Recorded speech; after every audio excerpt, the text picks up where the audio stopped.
AE apresenta os pecados mortais do protocolo. 22 de outubro de 2013. Nesta data é assinado um protocolo de colaboração entre a Presidente do Conselho Diretivo da Segurança Social, Doutora Mariana Ribeiro, e o Diretor-Geral da Direção-Geral dos Estabelecimentos Escolares, Dr. José Alberto Duarte. Começa aqui a defesa pública de duas posições distintas. De um lado, os pais, cuidadores e amigos, as associações nacionais, os médicos, os técnicos, as empresas que afirmam estarmos a assistir a uma alteração profunda da forma de atribuição do subsídio de educação especial, marginalizando milhares de crianças e efetuando cortes brutais nesta prestação familiar. Está previsto cortarem-nos o subsídio e passarem o processo para a escola. E que nós achamos que a escola não tem possibilidade de fazer esse acompanhamento. E não tem neste momento, só que eu sei que a qualquer momento realmente as portas podem fechar. Por isso põe-se tudo em causa, não é? Um curso, uma habilitação, para neste momento ficarmos sem trabalho. E além disto, portanto, é ilegal, o protocolo é ilegal. E além disso é inconstitucional, Claro. porque está-se a ver, ao fim destes meses, que está a discriminar milhares de crianças. Há centenas de crianças a quem está a ser negado o apoio, que durante os últimos anos sempre tiveram esse apoio, em que a própria escola, este ano, num documento próprio do processo, já certificou a própria escola que a criança tinha aquelas alterações e reconhecia aquelas alterações e perturbações que o médico diagnosticou e que declarou que não possuía recursos. Pode saber qual é o calvário de uma família com uma criança com estas características e, portanto, não podermos proporcionar, um país que lhe possa proporcionar todo tipo de apoios para minimizar esta carga brutal. A médica não esconde a indignação. Sinto-me frustrada porque muitos casos já são casos que eu já sigo há muitos anos, não é? E, portanto, eles que nunca olharam para o menino nem têm competências para tal, decidem não beneficiar os meninos destas terapêuticas. Portanto, é usurpar funções que são nossas enquanto médicos. E, por outro lado, o Primeiro-Ministro, o Ministro da Solidariedade, Emprego e Segurança Social, o Secretário de Estado da Solidariedade e da Segurança Social e os deputados do PSD e do CDS-PP declaram que não há quaisquer cortes ou mudanças legais nas regras do subsídio de educação especial. Nós não mudamos nenhuma regra a propósito dos subsídios de educação especial. É bom que se diga, não há cortes. Eu gostava muito que isso ficasse, não há cortes. Não há nenhum corte de verba, é rigorosamente falso que haja qualquer corte de verba. E que apenas foram alterados um conjunto de procedimentos que já existiam em Lisboa, Santarém e Setúbal e por esta via foram estendidos ao resto do país, advogando que a sua aplicação permitiu aumentar o número de requerentes titulares desta prestação familiar. Que com a aplicação de um conjunto de procedimentos que estendemos de Lisboa para o resto do país, conseguimos até aumentar o número de pessoas que são titulares deste mesmo processamento. O volume de apoios concedidos a todas as instituições da área da deficiência tem vindo a aumentar significativamente. Confrontados com duas posições tão dispares, importa, através dos factos e da lei, evidenciar a quem assiste razão e esclarecer se estamos perante um conjunto de pais e cuidadores que protestam há 4 meses sem qualquer fundamentação ou um governo que já vislumbrou há bastante tempo o erro colossal que cometeu, mas recusa-se a admiti-lo publicamente. Na verdade, no reporte que nos tem chegado, são reconhecidos constrangimentos que têm sido gradualmente ultrapassados, mesmo tendo a noção que os recursos são escassos para o efeito. O governo, os serviços, não estão a fazer tudo o que é possível fazer. A apresentação que segue será estruturada nos 7 pecados mortais do protocolo: a revogação encapotada, a usurpação de funções, as falsas declarações, a incompetência material, a execução física e financeira, ensino especial financiado pelo subsídio de educação especial e os resultados do protocolo. Todos os deputados e governantes afirmam que a lei não mudou. Eu queria reafirmar aqui que não há quaisquer mudanças de regras no subsídio de educação especial. E que apenas foram redefinidos procedimentos e circuitos. Todavia, não existe qualquer dúvida que, operacionalmente, a lei foi revogada e substituída pelo Decreto-Lei de 3 de 2008, de 7 de janeiro, e apenas têm sido deferidos os procedimentos de requerimento que estão sinalizados nas escolas ao abrigo deste Decreto-Lei.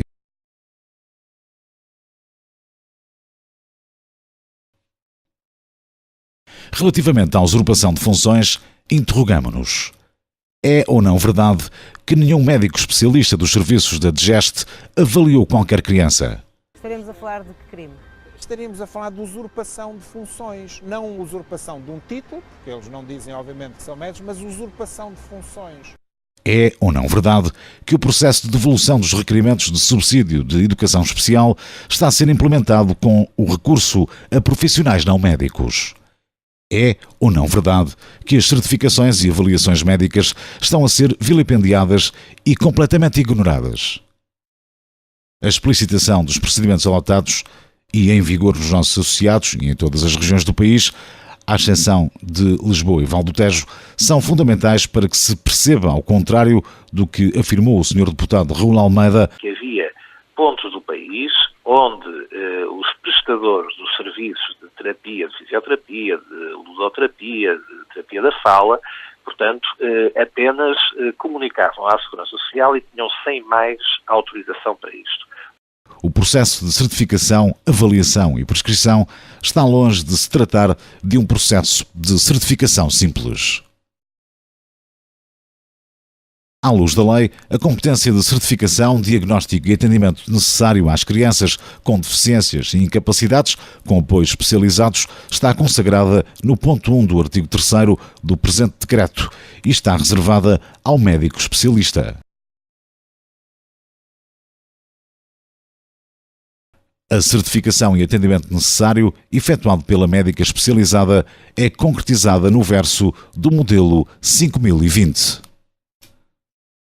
As boas práticas implementadas nas entidades conduzem a que muitas vezes a certificação oficial seja acompanhada e complementada com avaliações de equipas multidisciplinares. A certificação e avaliação implementada pela DGEST é efetuada do seguinte modo. Após receber da Segurança os requerimentos do Subsídio Especial de Educação, empilhados em caixotes, são entregues a um conjunto de administrativos para confirmar, numa base de dados nacional, quais as crianças que se encontram a beneficiar do ensino especial do Ministério da Educação e Ciência. Se a criança ou jovem estiver nesta lista e se um funcionário não se enganar, como infelizmente já aconteceu em dezenas de casos, é inserida uma inscrição a lápis a referir se é ou não Decreto-Lei 3/2008. Depois passa para a linha de montagem, onde é produzida uma carta padronizada e normalizada em que a DGEST devolve o processo aos agrupamentos de escolas. Depois, as direções dos agrupamentos utilizam os expedientes mais diversos, incluindo as mochilas das crianças, para devolverem os processos aos requerentes. Segundo as afirmações do Sr. Primeiro-Ministro no debate quinzenal do passado dia 4 de abril, apesar de afirmar que a lei não mudou, afirma que quem avalia as crianças são técnicos do ensino especial, que efetuam a avaliação. As escolas têm em todos os agrupamentos, para crianças com necessidades especiais, técnicos do ensino especial, para poderem fazer a avaliação. O Sr. Ministro afirma que tem de existir uma certificação clínica por pessoa devidamente qualificada. Práticas que foram testadas desde os anos 80, práticas que eu não me lembro que nenhum partido com assento parlamentar tenha colocado em causa desde, mais uma vez, os anos 80 e que nos parecem muito importantes. São práticas que exigem sempre um acompanhamento e uma certificação clínica por pessoas que tenham essa mesma qualificação. O Sr. Secretário de Estado complementa, no dia 21 de março, em afirmações à Rádio Renascença, a perspectiva clínica do Sr. Ministro e confirma o texto da lei, afirmando que só têm apoios de educação especial as crianças que possuam uma certificação de um médico especialista. Só têm acesso a esses apoios de educação especial as crianças que um médico especialista reconhecer a necessidade desses apoios. Afirma que os processos têm de passar primeiro por uma avaliação dos serviços da educação. Este protocolo vem justamente, como eu acabei de referir, digamos que, remeter, digamos, a análise, essa avaliação das crianças por parte das estruturas educativas. Desta forma. Também, a 21 de março, no Fórum da TSF, a excelentíssima senhora relatora deputada Conceição Pereira confirma que só um médico poderá certificar as necessidades das crianças, acrescentando que não é uma entidade que está a efetuar essa certificação. Apenas o médico poderá atestar sobre os problemas que essas crianças têm. Não é verdade que seja apenas uma entidade ou alguém. O Sr. Ministro referiu aqui no Parlamento e tem repetidamente dito que apenas o médico pode. Novamente, no dia 21 de março, o Sr. Deputado Rui Almeida reitera a imprescindibilidade da certificação médica. A última palavra pertence sempre a um médico, pertence a um clínico. Os médicos, incrédulos com estes procedimentos, denunciaram à Ordem dos Médicos, terminando a sua exposição, solicitando ao excelentíssimo Sr. Bastonário da Ordem que se pronunciasse acerca desta usurpação de competências e atropelo de funções dos médicos, não validação das certificações médicas, a qual coloca em causa a realização normativa e científica das avaliações médicas, postulando nesse sentido medidas que contrariem o abuso de poder instaurado. Sinto-me frustrada porque muitos casos já são casos que eu já sigo há muitos anos, não é? E, portanto, eles que nunca olharam para o menino nem têm competências para tal, decidem não beneficiar os meninos destas terapêuticas. Portanto, é usurpar funções que são nossas enquanto médicos. No seguimento desta denúncia, o Sr. Bastonário declarou-se chocado. Ficamos surpreendidíssimos e chocados com o teor da participação, porque coloca profissionais não médicos a tomarem decisões sobre apoios terapêuticos.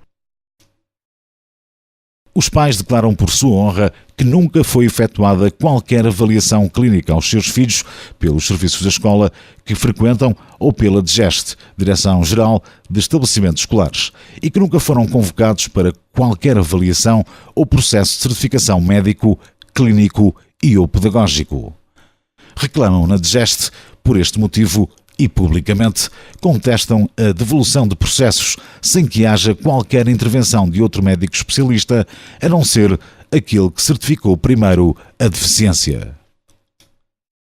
As escolas confirmam que apenas se limitaram a preencher as perturbações e alterações graves e em nada sabem sobre qualquer avaliação, remetendo esclarecimentos para a DGEST.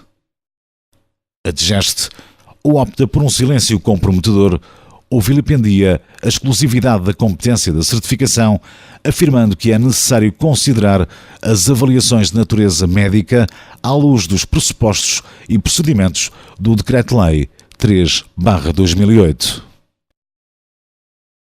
Sublinhar que, na esmagadora maioria dos processos de requerimento de subsídio de educação especial, já consta uma declaração dos agrupamentos de escolas onde se atestam as perturbações e alterações graves.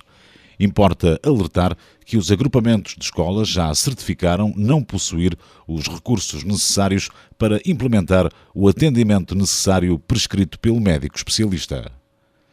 De resto, a única competência da escola, neste âmbito, encontra-se definida no ponto 2 do artigo 2º do Decreto Regulamentar 14/81, de 7 de abril, onde se reconhece que o direito ao subsídio de educação especial depende da apresentação de declaração, passada pelo estabelecimento de ensino que os alunos frequentam, comprovativa de que esse apoio não lhes é garantido pelo mesmo. Assim sendo, não é possível entender que, passados 4 meses, os agrupamentos e os serviços da DGEST venham assumir e declarar factos diferentes que contrariam informações e garantias prestadas e assumidas. Assiste-se assim a uma adulteração das declarações, afirmando-se que crianças e jovens a quem já tinham identificado e certificado perturbações e alterações graves, num passe de mágica, deixaram de as ter, afirmando-se que a criança ou jovem não tem necessidades educativas especiais. No exemplo em apreço, como podemos verificar, a 9 de outubro de 2013, o agrupamento de escolas certificou as perturbações e alterações graves e, envolvidos cerca de 3 meses, a 6 de janeiro de 2014, os serviços competentes da DGEST alteraram a sua posição, declarando que a criança não possuía necessidades educativas especiais. O artigo 46º, número 1, alínea A do Decreto-Lei número 133/97, de 30 de maio, determina que a gestão das prestações familiares compete aos Centros Regionais de Segurança Social. Seguindo-se o artigo 47º, número 2, que determina que as prestações familiares são requeridas nas instituições ou serviços gestores competentes. Aqui acrescem os artigos 66, 67 e 68 do referido diploma legal, que taxativamente definem que são os Centros Regionais da Segurança Social enquanto entidades gestoras que decidem das decisões de atribuição das prestações, notificam os requerentes da atribuição, montantes das prestações, data de início ou, caso não estejam reunidas as condições de atribuição, as causas de indeferimento. A competência material sobre as decisões não deixa dúvidas à senhora diretora do Núcleo de Prestações Familiares e de Solidariedade, doutora Estrela Amiguinho, que afirmou inequivocamente, no passado dia 7 de abril, no programa Prós e Contras, que competia à Segurança Social decidir sobre os pedidos de subsídio de educação especial, afirmando: há uma coisa que todos devemos ficar cientes aqui, é que o Instituto da Segurança Social terá de pronunciar-se e terá de ferir ou indeferir esses processos. Portanto, essa é uma tónica e é assente, é o ponto assente. Não obstante o plasmado na lei, o novo repropalado circuito fez com que a DGEST recebesse da Segurança Social os requerimentos de subsídio de educação especial efetuados antes do início do ano letivo 2013-2014 e, se as crianças não se encontrassem ao abrigo do Decreto-Lei 3/2008, a DGEST devolveu os processos originais aos agrupamentos de escolas sem qualquer cumprimento do Código de Processo Administrativo. Neste momento, foram devolvidos milhares de processos, sendo que no seguimento da disponibilidade evidenciada pelo Sr. Secretário de Estado Agostinho Branquinho para poder analisar caso a caso, ficam assinalados os milhares de casos já devolvidos sem decisão pela DGEST. Essa é que é a questão. Depois, se há um caso que não entregou e não sei o quê, eu esses casos não sei. Mas se esses casos existem, eu tenho total disponibilidade para os receber e para poder dar aos senhores deputados e às instituições uma resposta cabal sobre cada um desses assuntos. Esclarecer em primeiro lugar que o Orçamento de Estado e o valor de 24 milhões de euros previsto para o subsídio de educação especial nada revela para a análise dos efeitos do protocolo. O subsídio de educação especial é requerido por ano letivo e só em janeiro de 2015, quando forem apresentados os dados referentes ao relatório de educação física do ano civil de 2015, é que poderemos ter um balanço dos efeitos do protocolo. Todavia, para que possamos verificar que não é verdade, ao contrário do que defendem, que haja um aumento do número de deferimentos de requerimentos de subsídio de educação especial, analisemos os números apresentados até à data.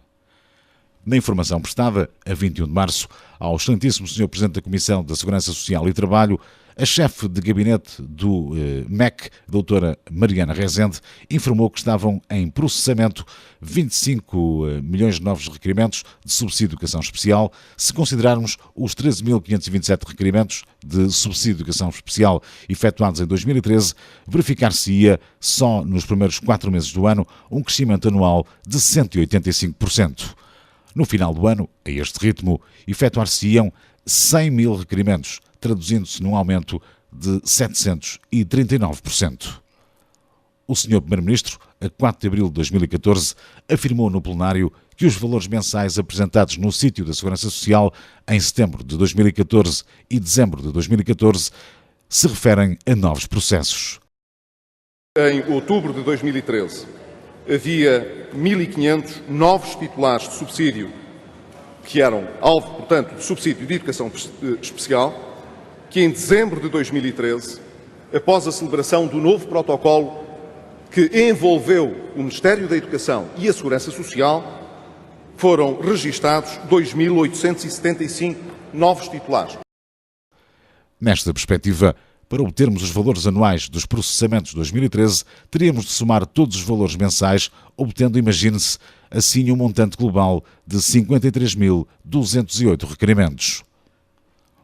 O número total de novos requerimentos, segundo as estatísticas disponíveis no sítio da Segurança Social, foi de 13.527 subsídios de educação especial. Registra-se assim uma diferença de 393%. Na audição de 26 de fevereiro, o Sr. Ministro menciona dados de outros anos letivos que nada relevam para a execução do protocolo, mas, mesmo assim, muito diferentes dos oficiais. Em 2011 tínhamos 11.400 pessoas titulares desta prestação específica. Neste momento, em 2013, já temos 13.000. Na mesma linha, no dia 21 de março, na sua intervenção na TSF, o Sr. Deputado Raul Almeida refere dados semelhantes aos do Sr. Ministro, mais uma vez contrários aos dados disponibilizados pela Segurança Social. Por exemplo, em relação a 2011, em que havia 11.399 titulares com processamento, neste momento temos 12.953. Também o Grupo de Trabalho, nomeado no passado mês de abril para propor a revisão da Lei do Subsídio de Educação Especial, apresentou dados diferentes, com somatórios errados, como se pode aferir pela diferença entre o valor global de processos apresentados e o seu somatório. Embora os cortes brutais e a redução só em janeiro de 2015 possa ser melhor aferida, existem desde já alguns dados que nos parecem inequivocamente reveladores. Considerando que, em 2012, se aprovaram 15.387 requerimentos de subsídio de educação especial e em 2013 13.527, e que nos meses de setembro a dezembro, à execução de Lisboa e Val do Tejo, quase não há processamentos de subsídio de educação especial, não é verdade que a diminuição anual de 12% de requerimentos de subsídio de educação especial revela os efeitos da execução do protocolo. Não é verdade que a diminuição homóloga de 38,6% dos processamentos de subsídio de educação especial do mês de janeiro, segundo os dados oficiais da Segurança Social, revela os efeitos da execução do protocolo. Não é verdade que os mais de 95% de processos não aprovados de uma enormíssima amostra de 3.836 dos nossos associados revela de forma inequívoca os efeitos do protocolo. Como é público, os apoios terapêuticos efetuados ao abrigo do subsídio de educação especial em Lisboa e Val do Tejo, ao contrário do resto do país, são desenvolvidos em contexto escolar financiado. Assim, indiretamente, o ensino especial do Ministério da Educação e Ciência. As afirmações do Sr. Ministro da Educação e Ciência e do Sr. Ministro da Solidariedade, Emprego e Segurança Social são inequivocamente reveladoras deste propósito. Temos uma grande atenção à educação especial e que temos alargado os apoios para a educação especial num conjunto de escolas.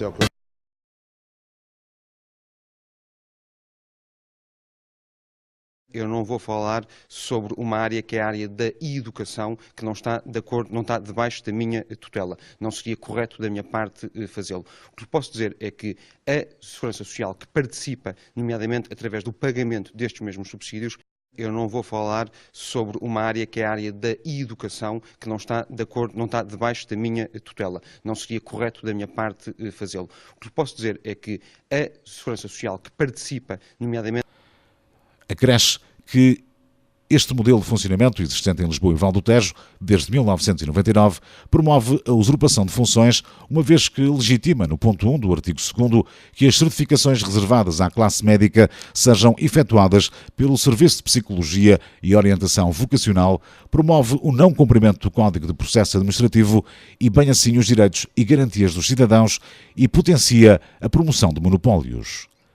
Se alguma dúvida existisse sobre a forma como o famigerado protocolo de Lisboa e Val do Tejo desvirtua e viola a lei, para além dos muitos testemunhos pessoais que nos foram expressos, a intervenção no programa Prós e Contras do técnico de educação especial do projeto PINED, promovido precisamente em Lisboa e Val do Tejo, quando confrontado com as afirmações sobre a competência material da Sra. Doutora Estrela Vitorino Amiguinho, diretora do Núcleo de Prestações Familiares e de Solidariedade do Instituto de Segurança Social, são inequivocamente reveladoras. Por causa de pais que nos procuram e nós encaminhamos para solicitar o subsídio para terem direito às terapias e eu soube hoje que então o poder final, a decisão final é efetivamente de Segurança Social. Ora bem, isso não é problema da Segurança Social?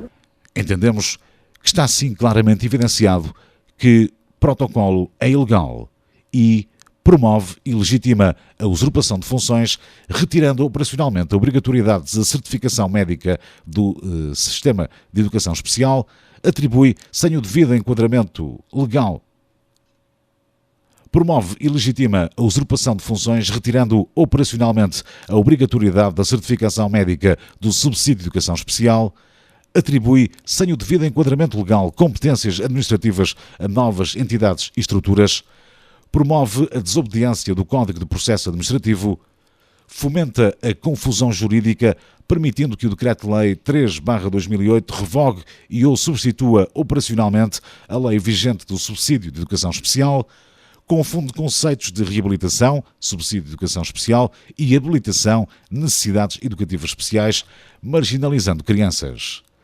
Favorece o espírito de insegurança pela sua ilegalidade e aplicação retroativa, uma vez que viola direitos adquiridos, expectativas de todo o sistema que nele participa.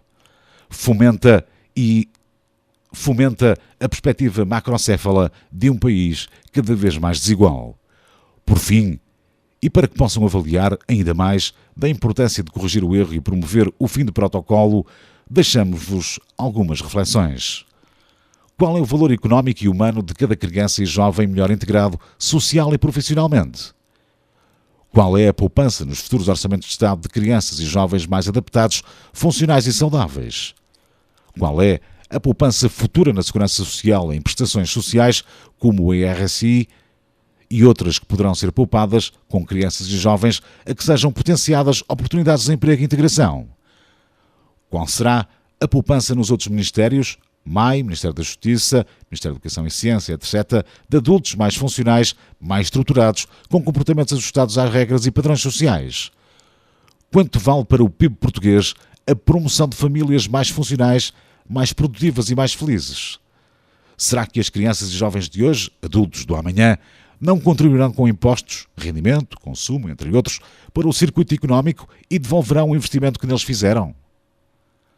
Qual é o contributo direto e indireto destas empresas para a integração de pessoas na vida ativa? 5.000 unidades de trabalho? 7.500? 10.000? Qual é o custo social de mais desemprego massivo? Pretendem mais imigração massiva de licenciados? Onde está o shared value de um Estado que efetua cortes brutais, sim brutais, nos apoios sociais? E por último, interrogamos: quanto vale uma criança, jovem, adulto, uma família mais feliz? Pelo céu as cavalitas escondi nos teus caracóis a estrela mais bonita que eu já vi. Eu cresci com um encanto de ser caçador de sóis. Eu já corri tanto, tanto para ti. Fui um príncipe encantado, montado nos teus joelhos, um eterno enamorado a valer.